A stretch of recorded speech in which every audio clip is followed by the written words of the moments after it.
True crime girly. No shame in my game. Actually, you're probably like, what is this book about, Lori? You haven't even said. Does it like revert back to being on the playground and like, you know, how the mean boy would like kick you in the shin or pull your hair, but it was really because he had a crush on you? Well, hello friends, and welcome back, or welcome for the first time if you are new here. My name is Lori Beth, and today is one of my favorite videos to do, which is a TBR video. We are going to discuss all of the books that I plan to read in the month of May. I love a TBR video. It is just new, it's fresh. There's something about starting a new month. And I don't know why I'm like this, but I do work in like a monthly TBR. I like to have short-term goals for myself and long-term goals for myself. And something about a monthly TBR keeps me on track, and it also keeps me kind of refreshed and excited to continue reading throughout the year. And I do like to build my TBRs a little bit smaller than the amount of books that I can usually read, because it gives me a little bit of wiggle room throughout the month. I am a mood reader, so even though I will set a TBR for myself, I sometimes can go rogue and grab something else that is not even on my radar at the beginning of the month and basically devour it because I was in the mood for it. I saw someone post about it and I'm like, that sounds like something I would love to read, and then I'll run out and grab it. So I do like to give myself a little bit of wiggle room. So the books we are going to discuss today are the ones that I plan to read in May. What I actually read in May could be a little bit different or more than what we end up discussing today, but I'm babbling on per usual. So without further ado, I think that we should go ahead and jump right in. Book number one on my list for the month of May is A Conjuring of Light by Miss V.E. Schwab. If you have been part of my channel for a hot minute, you have seen me do multiple reading vlogs on this series. I reread the first book and reread what I started of the second book and finished the second book, and now I am going to complete the series with this third and final book in the Darker Shades series. This has been quite the emotional roller coaster for me. I've stated a few times before how I work with a series. I like to enjoy them. I like to draw them out. So I have a tendency, or I have in the past, to start a series and then kind of start weaving books in between because I don't want to rush through a series. I want to savor it, if you will. And I have in the past also just put so many books in between books of a series that I start to forget what happens in the books of the series. So I have tried to turn a new leaf this year and continue on with the series once I start it. Maybe not necessarily like in order, but definitely with less time in between or less books in between. So I read the first and second book in pretty much in conjunction with each other pretty quickly. I did, I think, read one book in between, and then I have read, I think, two books between the second and this one because I might be a little bit of a creature of habit. And yes, I am trying to be a new woman this year, but you know what? Old habits are hard to break. And I have loved the characters in this book so much that I am finding myself not wanting to let go of them, but also battling with wanting to know what happens at the same time. And actually, you're probably like, what is this book about, Lori? You haven't even said. So if you are not aware, if you have not read this series, this is the Darker Shades series by V.E. Schwab, and this takes place following our two main characters, Kel, who is an Antari, or a very specific type of magician, and our other main character, Delilah Bard, or she goes by Lila in the books, who is a thief. So in this series, there are parallel Londons that exist in this world. There are Red London, White London, and Gray London. There used to also be a Black London, but it succumbed to magic, basically the power of magic, and it kind of crumbled around magic itself. So within these Londons, there is a hierarchy of magic where Red London has the most magic, the most bountiful, plentiful magic. White London also contains magic, but the environment of magic is much, much different. And then Gray London doesn't have magic at all. Kel, being an Antari, is able to transfer himself in between these parallel Londons, but only Antaris have the power to do this. And Delilah is from Gray London originally, where magic does not exist. They meet in the first book. They ensue on a bunch of adventures together to kind of take down some evil forces, or forces that are trying to use magic in an evil way. I'm not going to go into too much detail because I do have vlogs basically going through all of the emotions that I feel while reading this book. So if you want more detail on the story itself, go ahead and look back for those vlogs. I'll link them below, and I'll link them at the end of the video as well. But you can get more detail on the characters and the plot itself. Basically, this is a fantastic world written by V.E. Schwab. If you've never read her writing before, she has this way of just completely taking you and putting you into this world. It's very fantasy driven, but so magical, and I don't know, there's just a beautiful blend of it being an adult fantasy, which is always enjoyable for me to read. The characters are very kind of morally gray, where they walk that line of being good versus bad, and you can't really tell if they're good or if they're bad, and you don't really care because you like them anyways. And then also there's like this slow burn romance that kind of starts to build between some of the characters in the book as well, and it just kind of like rounds out this series as a whole for me. I love it so much. I am starting the month of May with the third book in this series, and yes, I am sad for it to be ending, but I am going to do this. And you know what? If I want to go back, it's always there. I can always do a reread, but am I sad for it to be ending? Yes, a little bit. But first up in May, and we're going to get this done. Next up on the list is The Warm Hands of Ghosts by Catherine Arden. This is a historical fantasy fiction novel, which is, I know, a lot of words, but basically it's a historical fantasy novel. And in this book, we follow our main character, Laura, who was discharged as a medical nurse for the military and sent back home. This is during the war. And as she gets home, she receives word that her brother has been killed in action, but starts to realize that something is not adding up. She then ensues on this journey to try to figure out what happens to her brother, and along the way kind of stumbles into this paranormal fantasy world where she starts to, her eyes are open to something bigger happening than just her brother disappearing. It's kind of like this paranormal fantasy, mystery, historical, beautiful story all wrapped into one. I've heard nothing but good things about this, and I have been a little bit more into historical settings lately in my novels. I read one last month, which you will see in my monthly wrap up, so I'm not going to go into too much detail. But there is something in me, I think it's like the spring vibe, that kind of makes me want to reach for something a little bit more historical or classic.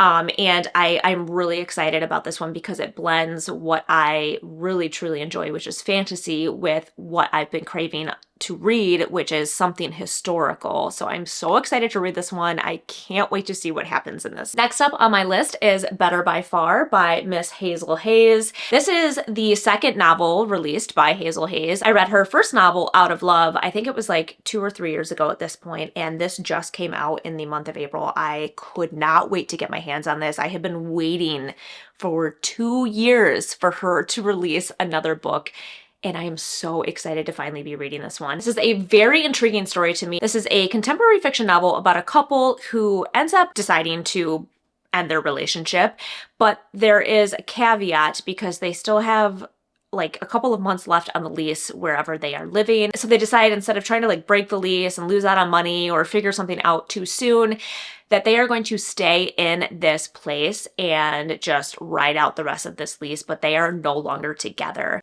If you have not read the first book by Hazel Hayes, Out of Love, that was a love story written in reverse. So she is very much an author to bring a love story at a different level. Like they are books about relationships and love. She comes at them in like these very real scenarios. Her writing in her first book was very, very immersive and almost poetic. Like her prose is very poetic.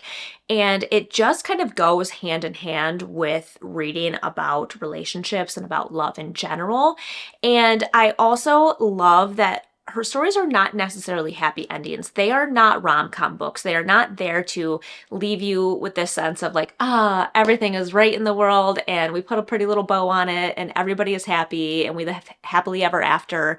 That's not necessarily what she brings to the table. She brings you like these real, raw relationship scenarios, and she writes them in a way that kind of breaks your heart but also mends you by the end of it. I don't know. I'm getting poetic myself trying to describe it. it. I just fell in love with her writing in the first book, and I am so excited to be reading her second novel. I can't wait to like get my hands back on a book by her and just fall back into the way that she can write a love story. And next up on my list is Evocation by S.T. Gibson. Again, if you've been around here for a minute, you know my love for S.T. Gibson. I read her second book, An Education of Malice, earlier this year, and I absolutely fell in love with her from A Dowry of Blood when I read it in 2023. That is one of my favorite books that I have ever read that has stuck with me since I have read it.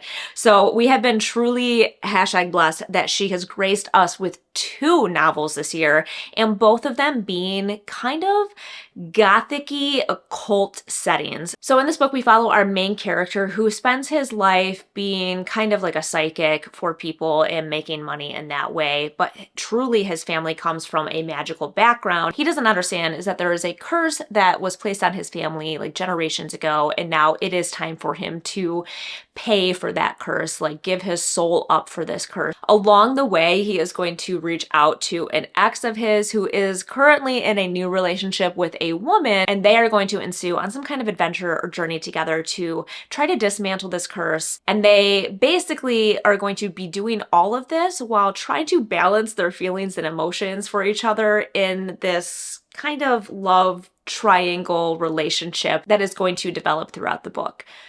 Again, the writing with S.T. Gibson is like reading poetry.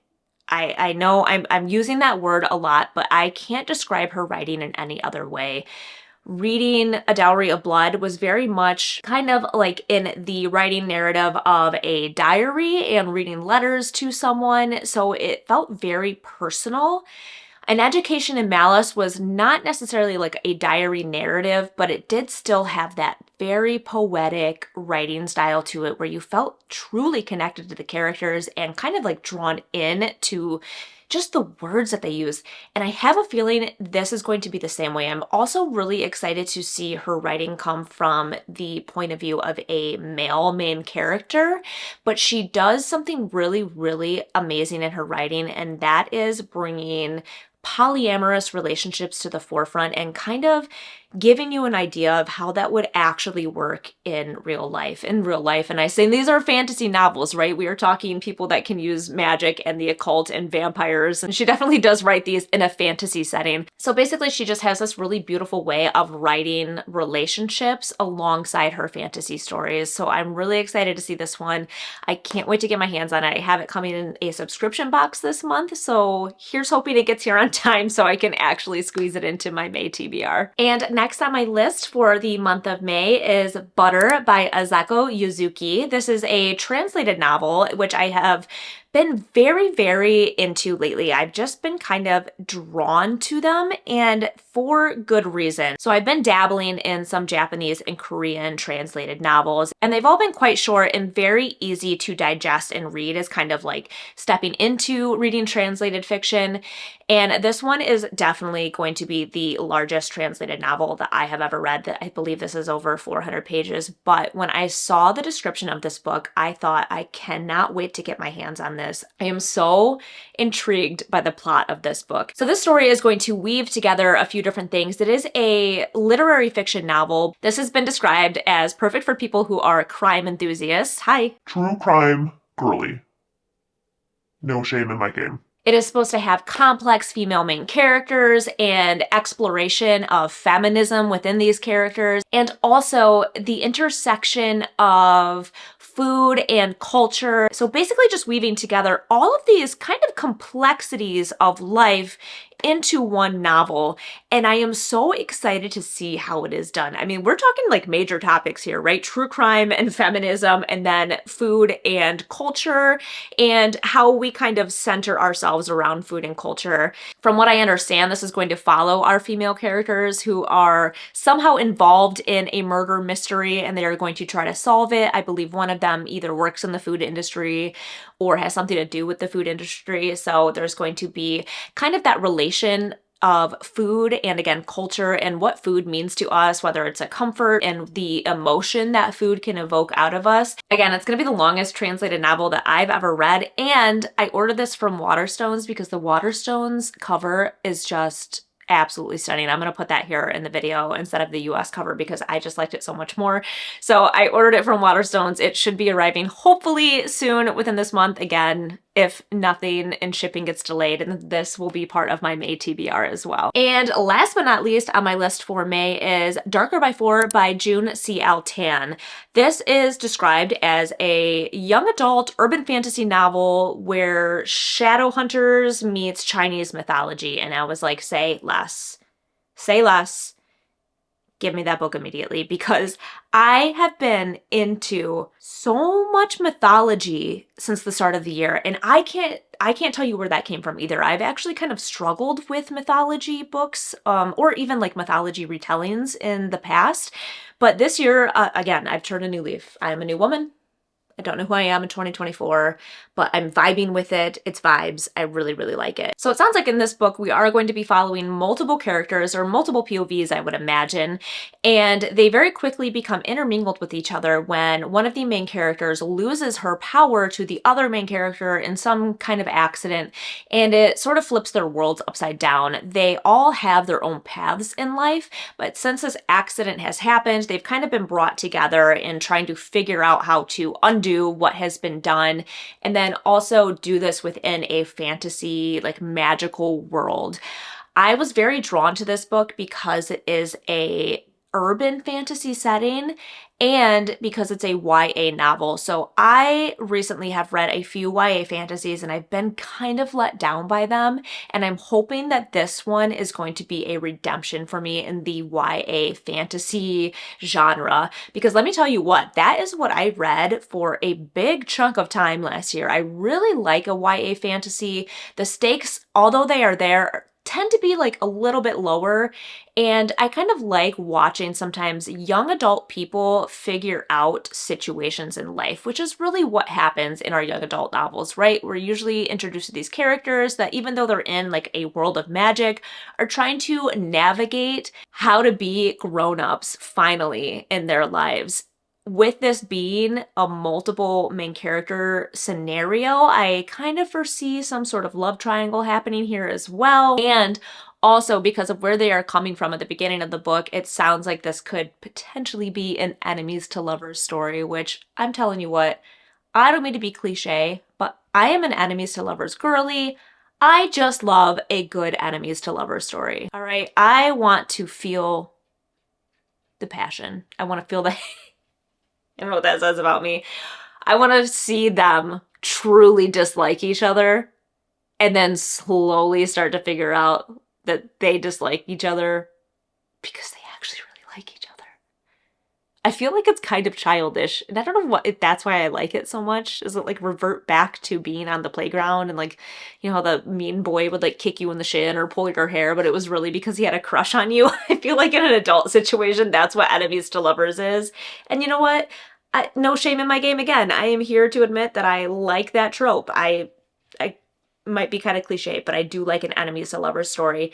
And I am hoping that this is going to be a big redemption in the YA fantasy genre for me in the month of May. Well, there you have it, you guys. That is a list of books that I would like to read in the month of May. This is only 5 books, and I did that on purpose. I kept 5 specifically on my TBR, so I have a little bit of wiggle room to start grabbing things as my mood starts to change throughout the month, and also when I'm a Lori out in the wild and I see things that I probably shouldn't be buying, but I'm gonna buy them anyways, because I truly cannot be stopped at this point in time. I would love to know, have you read any of these books? What were your thoughts and opinions on them? Drop that in a comment below, or let me know what you plan to read in the month of May. Is there anything good that you think I should add to my list? As always, if you liked this video, go ahead and hit that thumbs up button because it always helps a girl out. And if you want to make sure you don't miss any of my other upcoming videos, like my TBR videos or my monthly wrap-ups or my vlogs that I release on a weekly basis, go ahead and hit that subscribe button too. As always, it has been an absolute blast, and I can't wait to see you guys in the next one.